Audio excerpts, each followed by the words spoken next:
I'm Bruce Meyer, and I want to welcome you to Beverly Hills' first parking garage, built in 1926, and it's still a garage. I rented this space in 1968 after I opened my candle shop downstairs with the idea of growing a mail-order catalog business in Beverly Hills. This building was built as a parking garage, and after the war it became a shoe warehouse, and in the 60s I rented it for the catalog business. I don't consider myself a collector. I consider myself an enthusiast. So what you see here is what was stored in my garage at home, and now here in what I call the Beverly Hills garage. I came to Beverly Hills in the mid-50s, and it was just a place. You know, it didn't have a lot of meaning to me. I mean, I just heard there were a lot of rich people here, and as I say, I grew up in Los Angeles, went to LA high school. I wasn't, you know, surrounded by wealth, or my kids were just kids growing up. But so I really must say I didn't appreciate Beverly Hills like I do today as an adult and as a homeowner with children. Beverly Hills has so beautifully evolved, the free hand of commerce working in the most beautiful way. The best stores are going to survive. And when I started working here, there were always the complainers that said, oh, you know, the business is terrible.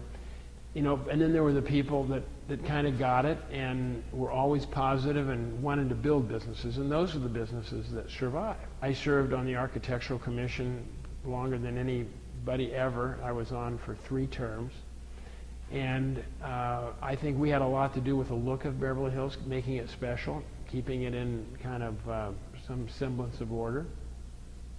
But I think it's a community that cares, and it deserves its wonderful reputation. It's worked hard for it and deserves it. Beverly Drive and Rodeo Drive have always had their own personalities, really. I think of Beverly Drive as Main Street. And when I first joined Gearys, Rodeo Drive was really a lesser street.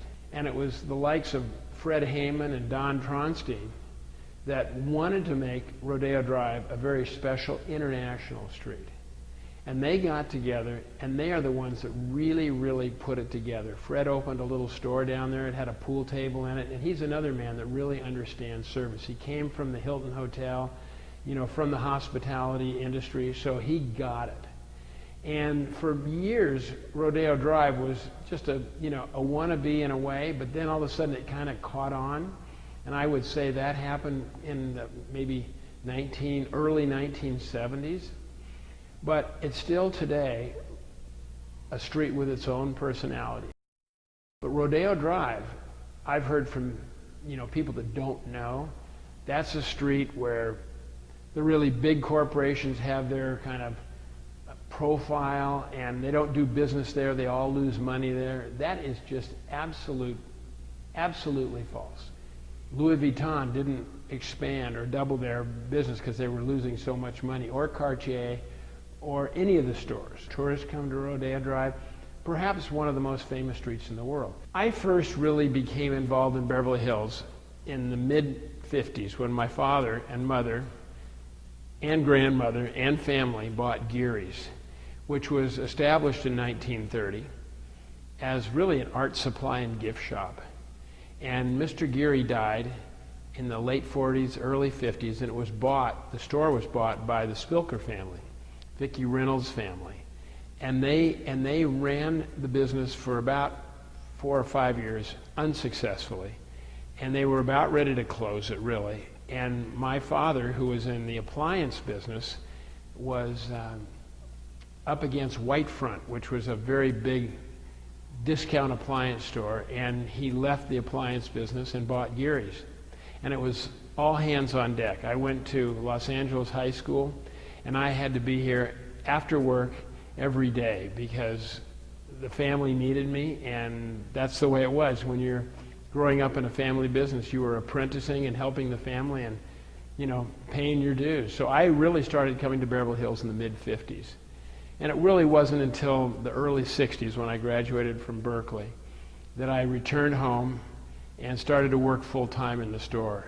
And then it was in the middle 60s, being the love generation that I am, that I opened the Gearys North store, which was a candle shop. It was a way for me to kind of express myself. So, but Gearys, the main store, was always the main tent. And up here in this garage is where we really started our catalog business. Well, Gearys has always been what I think is a model citizen of the community. We've always believed in putting back, doing things the right way, and being a very involved community member. So since day one, we've supported all the local charities, and we've also been one of the most recognized names in the china, silver, and jewelry business. And now my nephew, Tom Blumenthal, who is terrific and has been working at that store, just started working there when he was 13, until he took it over in the late 90s.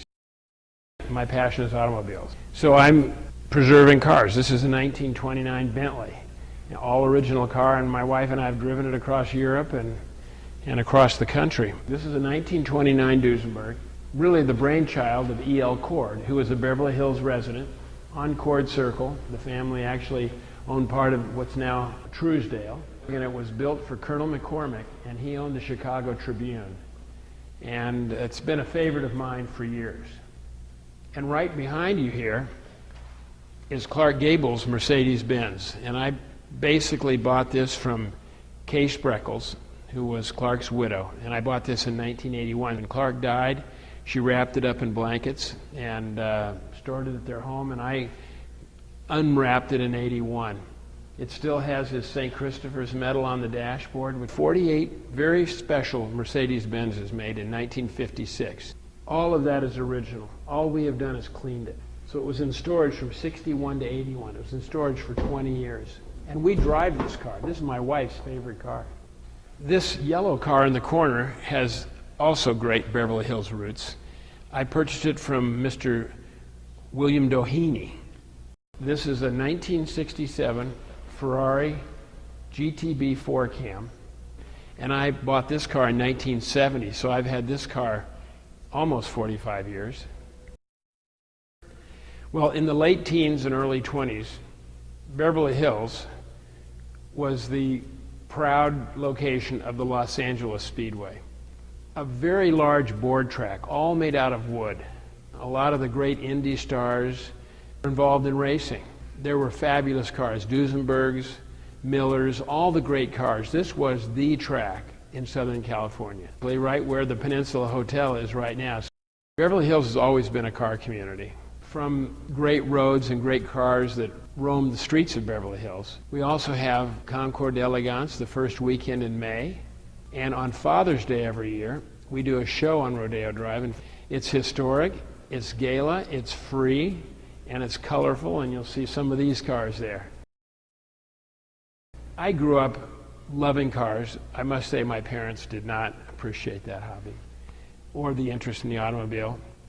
They were products of the Depression, and to them it was a huge extravagance and a waste of time. I was able to get involved in fast motorcycles. So these were things that I could hide from my parents, and I was racing motorcycles at a very young age, mostly in Northern California. And I was just turning 70 a couple years ago, and I decided I wanted to have a race car and do over 200 miles an hour at Bonneville on the Salt Flats, driven by a very famous driver, Bruce Meyer. And it was a dream come true for me. It's just fun to see what roamed the earth before we got here, whether it's automobiles or animals or architecture. I love architecture. I love old buildings. What we've done now is restore old buildings, and we've done it in Pasadena, Santa Barbara, Newport Beach. I mean, that's what we love to do. And that's what I've tried to do here. I mean, we didn't come and change the character of this place. This is what it was, 1926. When we built the Banana Republic building next to Gearys, we looked at the original drawings and we looked at the original facade, and that's all we left was the facade. But we built the building brand new from the facade on back. When we redid Gearys, same thing. We tried to give it an early California appropriate look. Beverly Hills has always had a stigma of being wealthy and lackadaisical and taking wealth for granted. I think that is absolutely untrue. The stores in Beverly Hills don't sell products for more than they do outside of Beverly Hills. Gearys, for one, has always been very competitive and very aware of its competition. It's truly one of the most charitable communities. We give back to our community, but we also give to many, many other communities and many other causes. So there's a wealth of giving in this community. And it is a community that really cares about their own people and cares about people from beyond. And I don't think there's another city on planet Earth that has a bigger heart than Beverly Hills.